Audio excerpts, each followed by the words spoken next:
Alright, dumb question. Ready? Okay.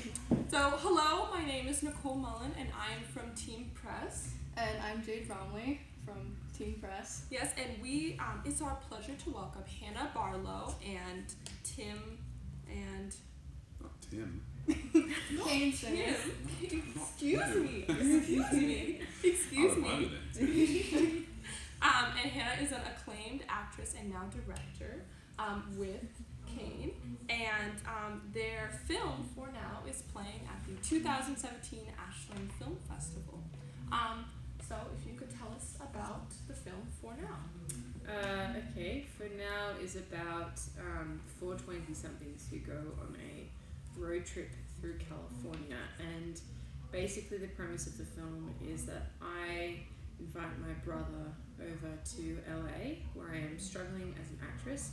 We go on a road trip up the Pacific Coast Highway, and I've organised an audition for him at the San Francisco Ballet Company, and so he comes over, we go up, and it's basically takes place over the weekend of the road trip heading up to San Fran. Yeah, wonderful. And all the shenanigans that ensue.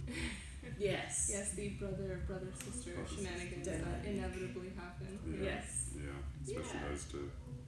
Especially more because they've grown up so close together, and now they're living in separate countries, and so a lot of it is that tension of wanting to live together and be together, but being kind of kept apart by circumstance, and how that doesn't always kind of play out how you expect. It's not all like lovey-dovey to be together. It's actually quite intense. It's chaotic. It's chaotic. Yeah. Do you have a younger brother or a sibling? Yeah. So Connor plays himself in the film. So it's a real brother. We all play ourselves in the film. So yeah, he's dancing with the Beige Art Ballet Company in Lausanne in Switzerland, and he left home when he was 16 and I was 19. And when he left home, I really I went through my first bout of like depression because I had a hand in raising him. So yeah, we've been apart for 6 years. So whenever we meet up on a family holiday, and it's usually in some country, not Australia, it gets a little messy because we miss each other so much. But our way of expressing that is by being hostile towards each other. So that's, yeah. Can I interrupt for 1 second? We can cut this out. Jade, I can't see your eyes because when you're turned, your hat is covering your eyes. I'm just going to make it weird. Is that a bad thing? Yeah. I put the hat on for confidence this It's morning. adorable. But maybe lift it a little or something so that we can see your eyes when you're turned. There, that's better. Yeah, that's good. You can kind of just talk to us like by side Yeah, eyeing exactly. We'll understand.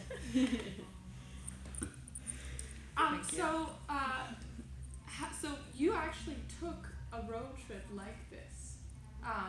Well, let's see. Did you and your brother take road trips when you were younger around Australia, and did this influence your take on the movie For Now?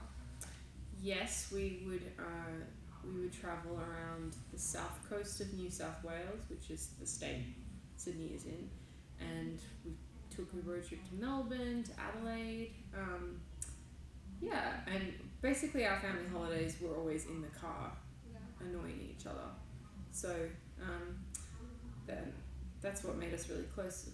We grew up just my mom, my dad, my brother and I alone. We didn't have like any extended family, so we still go on road trips, but in different countries now because he's in Europe and I'm in America. So whenever there's like 1 week of, every year or every couple of years, we'll make the decision to go and travel somewhere. But we're all adults now, so it's weird because we're still trying to we're still attempting to play. Well, we're not attempting. We're still playing the roles of teenagers, and we're now grown-ups. So it's a weird position to be in. You'll find that out when you leave home and you come back. Yeah. Your parents will still be like expecting you to behave the way you were when you were your age now. Yeah, like freeze you in time. Yeah.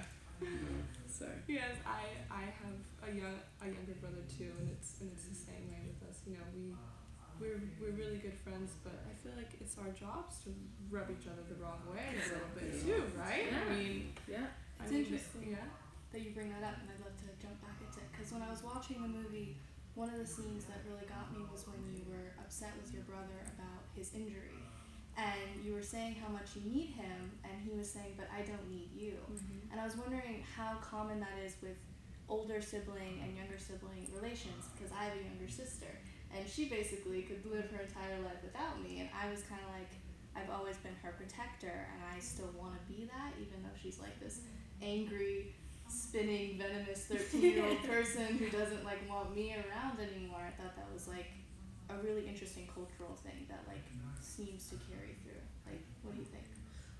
So that's a really good question, because that's what the whole film is really about, is separation anxiety. So I had a hand in raising my little brother, and that's, I think, as the elder sibling, that's what you do. You are co-parent, in a way you're co-parenting with your parents, to raise your little siblings, because they're busy, they're at work, and you're the person who's there to entertain your younger sibling. And growing up, I think it's just a natural dynamic that younger sibling always wants to be accepted by the older sibling, but as you grow up, I think I've realised that I needed Connor to accept me just as much. So when he left home and I no longer was able to play the older sibling role, it was like there was this huge hole in my heart that I didn't know how to fill, and I didn't know that I was a caretaker, and I didn't know how to process that loss. So yeah, I think the way that you feel about your sibling, I think that's just an elder sibling thing. You said you're the elder sibling too? Yeah. Why do you think the younger sibling, in that sense? See, I don't know if he means that he doesn't need her. I think that's also something that's indicative of trying to be older than he is. You know. I think that, especially he's a boy, but I think the youngest is raised in a different way. The eldest is raised to be the caretaker, and the youngest is kind of, I think they end up being far more independent, because they've got 3 people or however many people being like, you need to behave this way, you need to do this, and I find typically with the youngest siblings of the family, they try to form their independence really early on, because they've got too many people telling them what to do. So yeah, definitely. I can see that with my own sister. I think that she has this desire to be older than she is. It was always, oh, Jade got this at this age, I should have it 2 years before she did. And in that way, it's like she's growing up faster, but she's still dealing with the same insecurities and problems that come along at the age that she is, and then trying to act as if she's older and has already been through those things. Do you think that your brother and you will have the same relationship, 50 years from now, when you guys are old and going back on another trip and looking back at this movie? Do you think it portrays your life in an accurate way, or is it? I mean, because it is it's about you. Yeah. It's about you and your family.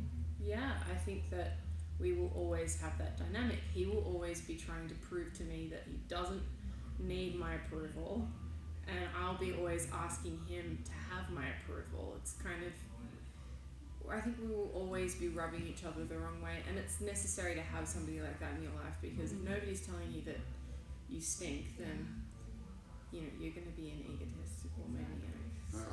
I don't know if it ever changes. I mean, I've got 2 older brothers. They're quite a bit older, so they're already like 41 and 46, 45, and I kept thinking, when I turn 18, they'll accept me. When I turn 21, and now I'm 30, and it's still very much, you get to a point where I think the age gap feels a little bit less, where we're all adults now together, but they're always going to see me as the younger brother. If they don't, I think it would make them feel older. And so I think that, I don't know if that ever completely changes. It just kind of adjusts in one direction. Like it shifts a little bit, the kind of, maybe the issues or the commonalities might change, but I think that overarching kind of the thing that you can't change is that lineage, that you are always going to be the youngest, or you are always going to be the oldest, and feel that you have to look after the younger ones, even if we're not asking for it. So it was interesting because I'm the youngest and she's the oldest, and so to kind of I'm younger than you. But she's younger than me, and the age gap between my brothers is larger. Like with you and your brother, it's only like 3 years. Yeah. But it's enough. It's enough. It's the same generation, but things change quite quickly. So I feel like each few years, like what interests him might not be what interests you anymore. Yeah, and so he's there's often a divide. treating me like I'm the younger sibling, like I don't know what I'm talking about. Right, because he's living in Yeah. Europe and he's traveling Yeah, around he's a and mature. sophisticated cultural person. Yeah, and ballet dancer. he's often condescending towards me, and then he says that I'm being condescending, and it's like this constant loop of Yes. self-denial between us. So It's just communication, but it's never going to. no, it's never gonna happen. So No.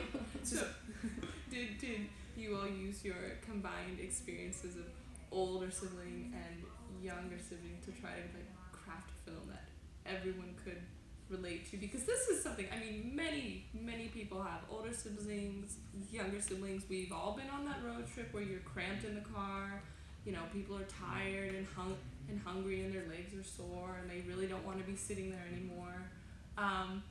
Did you do that on purpose to craft a movie that people could relate to really well? Or? Where we crammed everyone in on Yeah, purpose, yeah. including the crew, all in one minivan, and just told everyone to put up with it. Oh no, you answer that. thematically, yes. I mean, this whole thing came from my because when we do have these family holidays, I walk away from them and I really internalize how, if I've behaved poorly, why? Because my intention going in is always, I'm gonna not let him get to me. Rise above. I'm not gonna let my parents get to me when they side with him because he's the youngest. I'm gonna have I'm gonna have it all together, and I always fail. And then I come out and I beat myself up for a few months and go, okay, how can I be more mature next time? And that's where it all came from. And then with our actual production process, we imitated the experience of being on a road trip with your family by shoving 7 people into a minivan and asking them to make a feature film in 7 days, which is crazy. Kind of like the most intense road trip you could have, But even if it was off camera. I don't know if that was it was more out of necessity because we didn't have much time or money, but I think that what came out of it was a lot of frustration that actually seeped into the story of the film. Yeah. So we caught that all on camera. Yeah. Yeah. At least there was an excuse this time for why the brother and sister were. I was kind of like, we're gonna get up at 6 and I'm gonna act. I just want to have a holiday. Yeah. Yeah. So speaking of trying to be the mature one, which is definitely what the older sibling seems to deal with, you became a acclaimed actress at a very young age. You went to the prestigious National Institute of Dramatic Art. You were picked as a finalist for the Heath Ledger Scholarship. Were there any problems that you faced as a young actress in getting all this acclaim early? Did you feel like you had to grow up faster, or? Well, I think it's a high compliment that you're saying that I'm an acclaimed actress. You are. Thank you. I went to drama school straight after high school, and it's very innocent, very idealistic, and I did have to grow up very quickly in those 3 years that I was studying because my peers were in their late 20s, a lot of them.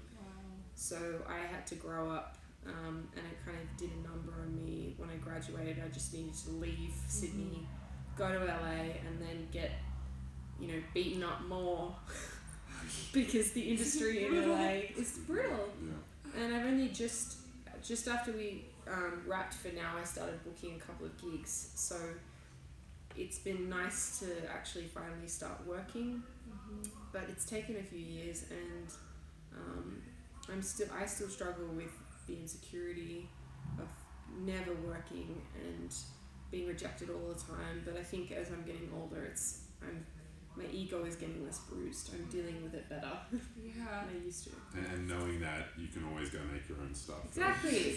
When you prove that to yourself, it's it's a real game changer. Yeah, you don't need to wait for anybody to. What I've realized is you don't need anybody to hire you. You can go and make your own stuff. You can empower yourself, and it's a very important thing for young women to be absorbing because it's possible to empower yourself.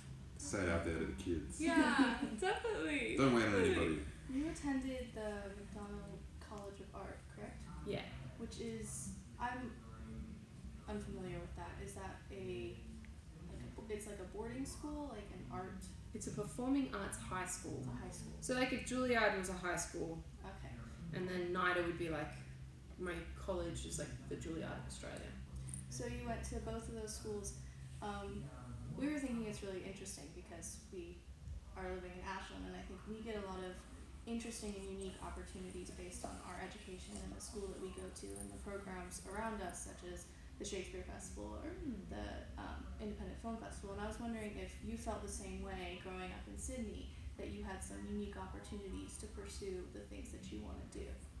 Yeah, I mean, going to a performing arts school, it was much like what you're experiencing. There was a heavy focus on Shakespeare, which is the most important thing that you can have when you're a young creative person, because it teaches you everything that you need to know about performance and creativity and writing especially. And I guess my parents were very active in making me go to the professional theatre companies.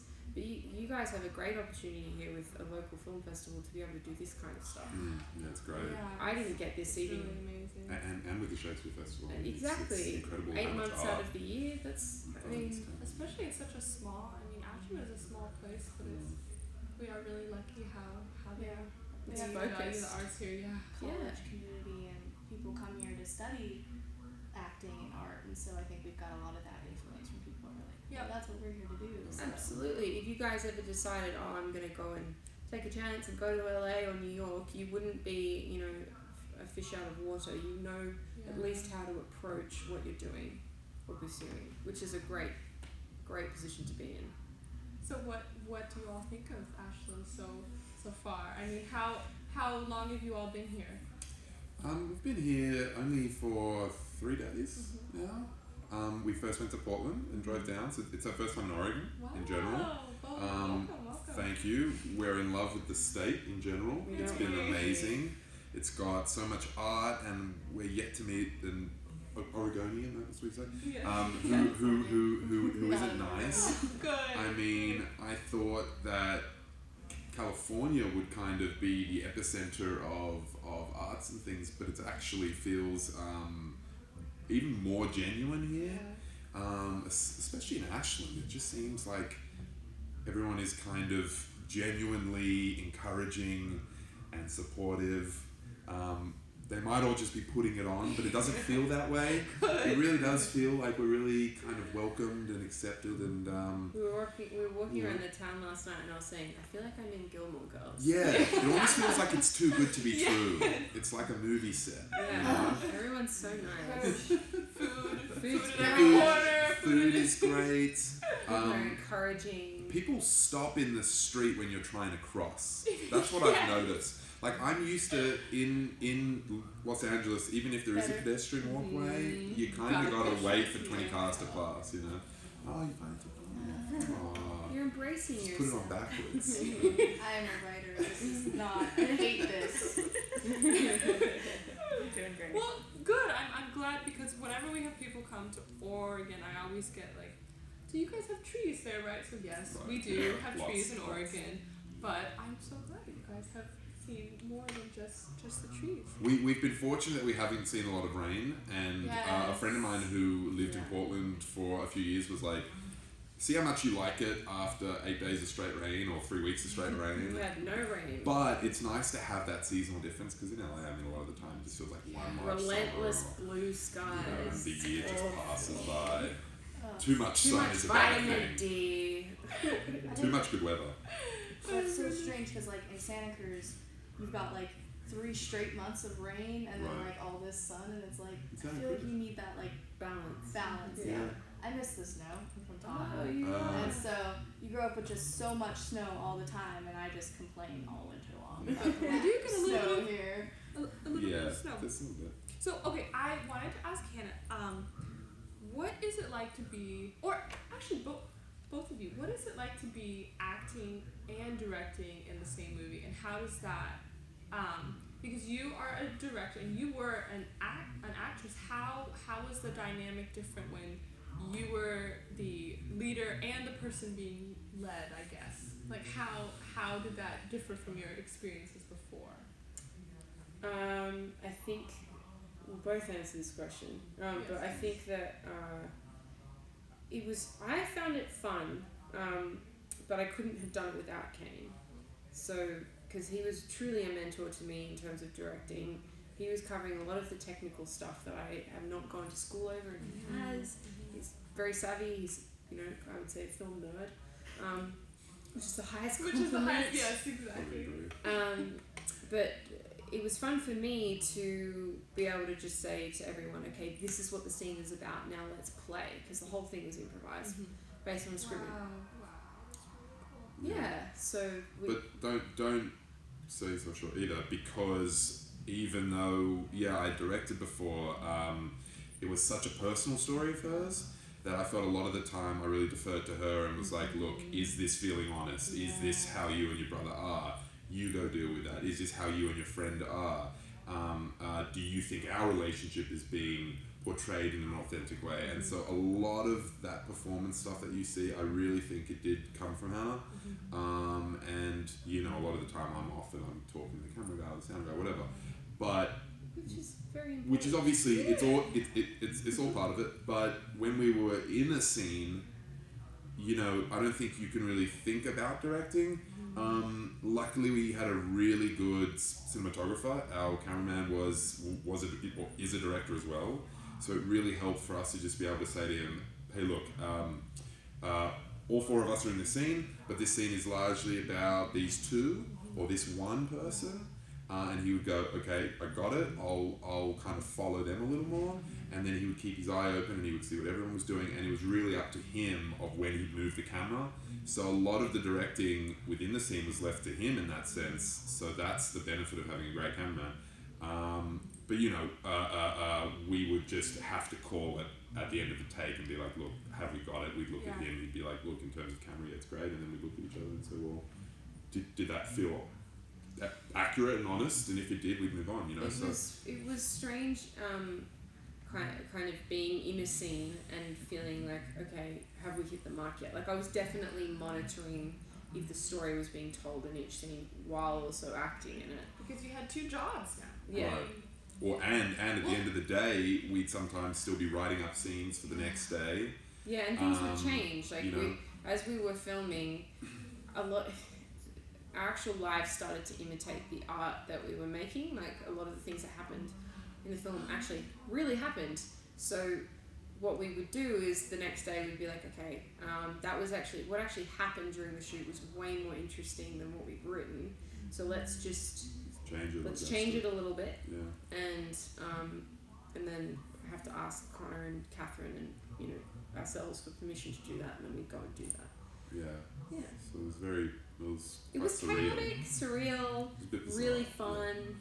And if I'd made a film before, it was amazing that Kane agreed to do this and actually jump on board. But if I had made a film before in this way, I don't think I would have had the courage to actually pursue it, because it was a little nuts at times. Because you all really blurred the line between film and reality on the strip, because you guys were doing it so fast and so quickly.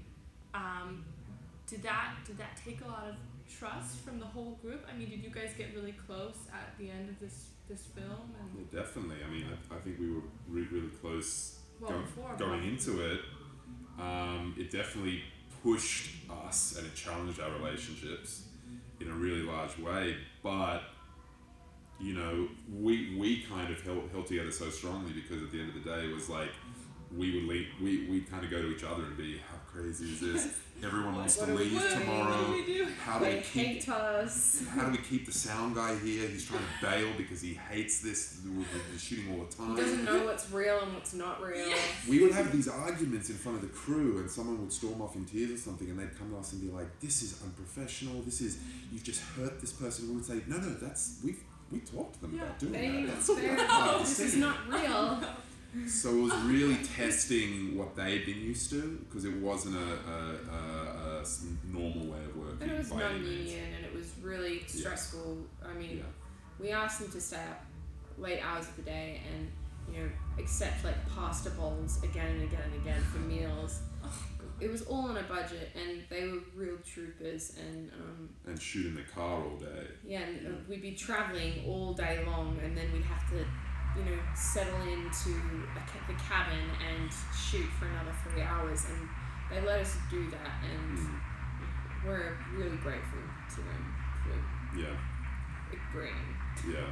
So it was definitely like, even though she says I'd kind of done some stuff before, every time is different, and going into this one, it really felt like you hold on to the general principles that kind of like thinking, have you got enough to cover this scene, thinking about editing it as you're going, that general stuff, like what's the camera seeing, is the acting good or not. But ultimately it was the first time I'd done something like this, and it feels like all of that stuff goes out the window to a degree, and you're kind of flying by the seat of your pants a little bit, and you know that you've only got 7 days, 6 days, 5 days, 4 days, and you're filming as you go. It's not like we're checking into a location and setting up to shoot the next day. We're filming us checking into that location. Exactly. We'd never actually done the location scouting. We didn't know, pictures or... Yeah, so a lot of it, this could have been a disaster and it could have never worked out, but it did work out miraculously. We dodged a bullet. We dodged many. Anyway. Yeah. Oh my goodness. Now we're here. Oh my goodness. So when you started, you guys did have lots of, what was the catalyst that got you to say, okay, I'm going to do this? This huge, daunting task that, was it just that you were fed up with a little bit of, the Hollywood of LA, or what? Definitely. So I moved to LA 2 years later. I was sitting there and I was like, okay, I'm nannying. Why did I leave Australia? Australia is such a great place to live. I have free health insurance. I don't have to pay rent. Don't have to struggle all the time. Don't have to deal with my inner demons all the time. And everyone in LA is anorexic and gorgeous, and you have to deal with that kind of body image stuff. So we were at this event with the Duplass brothers, who make wonderful films, and we adore them, and they work in a similar way. Yeah, they do. And always where we got inspired. Yeah, so they were like, okay, so the cavalry isn't coming. They made a famous speech in 2015 at South by Southwest, and so the cavalry isn't coming, which essentially means, don't wait for anybody to hire you. You've got to go and do it yourself. We are living in a generation where equipment is very accessible. You can rent things from Home Depot, like power cables, and return them. You can steal locations, you can do things on the fly, you can shoot films with your friends over a weekend, over a year. So you can actually be a filmmaker, you don't need anybody else's permission. And I was sitting there and I had this thought, oh, okay, I've just been on this road trip with my family, I'm still processing how I feel about myself in relation to my family. And I wrote that idea down, and I was very inspired, and I was thinking, okay, I'm sick of being frustrated and feeling like I can't get anywhere. And I pitched the idea to Kane and Catherine, who's in the film, that night, and they both were like, all right, let's see if we can do this. And it ended up happening, which is great because of our Kickstarter backers. And we were definitely very kind of influenced by the Duplass Brothers films, Joe Swanberg's films, Cassavetes, Lena Dunham's films that she did before Girls. Just this very just get up and make it with what you have access to and who you know, and what's happening in your life is as interesting as anything that's happening on a big screen. Everything that we go through that's very pedestrian and everyday, there's a lot of stuff there that's very interesting to outsiders and other people. It's where gossip comes from. And this whole kind of mumblecore genre of filmmaking that largely kind of came out of Austin and Chicago and stuff, and and is popular now. Like essentially, if you look at, I mean, it was always around. I mean, if you look at like a kind of Woody Allen film from back in the day, there's not really a whole lot that goes on. It's very just neurotic and it's first world problems in a way. And what the Duplass has also said was, you're going to make these films and they're going to be self-indulgent. Yeah. And you don't beat yourself up for that because that's what you know. Go make your self-indulgent film because that's your own perspective and no one is going to make that because you're talking about your life. And you just kind of got to believe in that and think, look, if we're interested in it, someone will watch it. You never truly know how it's going to take off, and that's why it's just been so great being here and playing it for the first time and talking to the crowd after it. And it's like, wow, this was just our little thing, and it was like a time capsule film that we were going to look back on in 20 years and no one was really going to watch it, which is a good mentality to have when you're making it, 'cause it takes the pressure off. And then you worry about finally showing it to people when it's done and deal with those kind of insecurities at the time. Like, oh no, we're kind of airing out our real dirty laundry and in front of people, you know. So that was one of my favorite parts about the film was this kind of, I think we get a lot of romanticized versions of being a millennial and like making it on your own, and it was very honest and it was very raw. I think one of my favorite scenes was when you went to the wrong cabin and there's this 25-year-old girl who's just doing all this ridiculous stuff. You're all just sitting there like, what am I doing with my life? And I think we all feel that way. Like, it doesn't matter what age you are of like this millennial generation. You're kind of like, everyone's got their crap together except for me. And it's like, I really enjoyed that. Kind of along the same lines, I was wondering if you could tell me a little bit about, as an artist and a writer, there's always this kind of barrier between putting yourself into something, because that's so vulnerable and so real, and it's like, do I really want to do that? And I was watching a movie and it was like, it was you guys, it was your life, and I was just wondering, was it just frustration that pushed you past that fear of vulnerability, or was there something really important about this story that you wanted to be told? I think that the level of insecurity of living in LA pushed me to that point. So it comes from a place of frustration, but also feeling like, okay, if I'm feeling this way, there must be so many other people of our generation feeling this way. Because I've had a really good life, so for people who've struggled, like, it must be really hard. And I think it's important, no matter where you're at or what you think about yourself, to expose the things that are challenging you if you can. If you're an artist, you should be putting up whatever you're confused about, because otherwise how do you learn? Like, if you don't, it's kind of a narcissistic tendency. I like to expose my inner BS. Like, if I'm making mistakes and I like to expose my flaws, because I think how else can we feel connected to each other if we're not being honest about what makes us vulnerable? And kind of diminish them too, and not let them consume you, but rather kind of extrapolate them and look at them and go, oh, I'm so silly, or oh, I'm just a normal person. I'm arrogant. God, I'm an asshole. I'm the worst. And everybody feels that way. I feel like because we grew up in a generation of look at my life, instant gratification. We're looking at each other, at each other's like filtered lives and being like, I'm so unhappy. Why aren't I in the Greek islands? Why don't I look like that girl who works out, 5 hours of every day? Why aren't I getting this many likes? And I think that it's more important for artists of our generation to be like, life is crap, I'm an asshole, I don't know how to deal with anything, because that's how we all feel, but we're all hiding it behind our little phones. So that's where it all came from, really. Awesome. They're gonna have to bleep that out. Yeah, I'm sorry.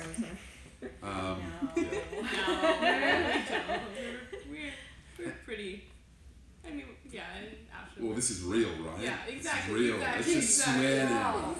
now. And also, I would just say for me, it was also just when Hannah was talking about doing this, and me kind of thinking, well, we should be changing our names and we should be playing someone else, and it can inspire it, but like no one wants to see our underwear out there on the screen, or our dirty laundry, I should say. But looking around and flicking through Netflix and looking at other films, it didn't really seem like there's people that are doing that for sure, and those are the filmmakers that really inspired us. But it's definitely not. There's not a lot of it, and so it was really kind of like, well, look, if you're going to make something and put it out there, and maybe some kid will watch it in 5 years from now. I mean, it doesn't matter if you can get to one person, then it's worth making it. And putting it out there and letting it have a kind of life and maybe making a difference in some small way, as opposed to just trying to do what everyone else is doing. And if you don't have the money to do what they're doing, don't imitate, rather go in a different direction. It's like if you can't join that conversation, change the topic, you know, and go in a different way. In our generation, we're all self-documentarians anyway, so I think we've we all really got phones. are. We've all got cameras on us. We're really telling stories about our lives that aren't holistic through social media, so I think we're just banking on that.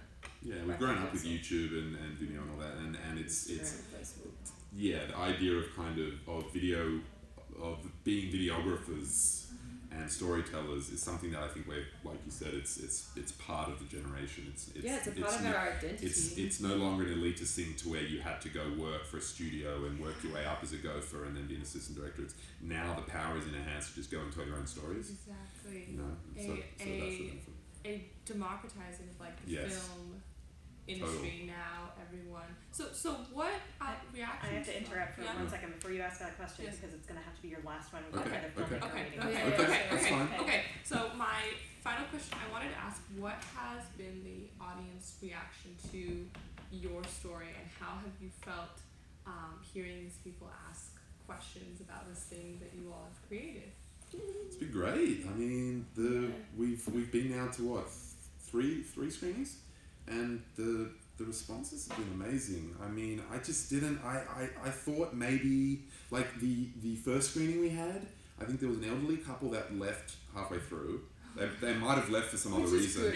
Right, but then and then I started to say, this is really only for like our demographic and our age group.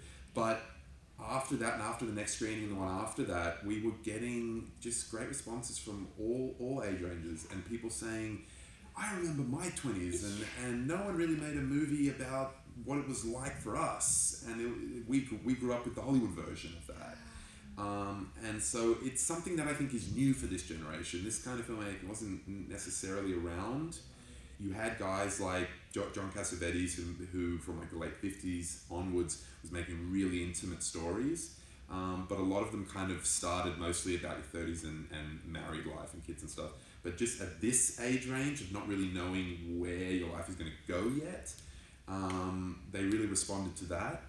But I don't know what else you thought. Yeah, I was like, the first day I was kind of feeling nothing after spending a year in a dark hole working on this thing in our spare time. It's like a dark cloud over you, right? Just come out into the light. And then, the past couple of screenings, we've had a really lovely reception and people saying wonderful things about the film, and that's so gratifying for us, because we're thinking we're making something really experimental and very personal that no one else is going to respond to, and then having these brilliant conversations with people who are 30 years, 50 years our seniors, being like, we really enjoyed the film and I love this element, love that element. And it's not only good for the ego, but it's good for us as, students still of this genre. Yeah. And it was really strange. Like we've kind of had this same thing now in all three screenings, where someone has said, "Are you gonna do another one with these same characters?" And we're like, "What, us?" And they're like, "Yeah." And it's kind of like, I don't think so. That was enough. But that's really great that you want to see more of those people, because that's a weird thought to us, because they're essentially asking to see more of us. And I don't know. It would be different if we were playing characters. But I guess ultimately what's on screen is still a different. It's us, but it's still that film's representation of us. So if that's what they're responding to, sure, maybe there's another kind of story in there, or maybe we'll wait and do it again in 10 years and do it about our 30s or something. But Ashland has been a great place to show a bunch of strangers our film for the first time. Really great. So we're grateful. Thank you, Ashland. Thank you so much for being Sense. Thank you. Thank Otherwise you so known as much.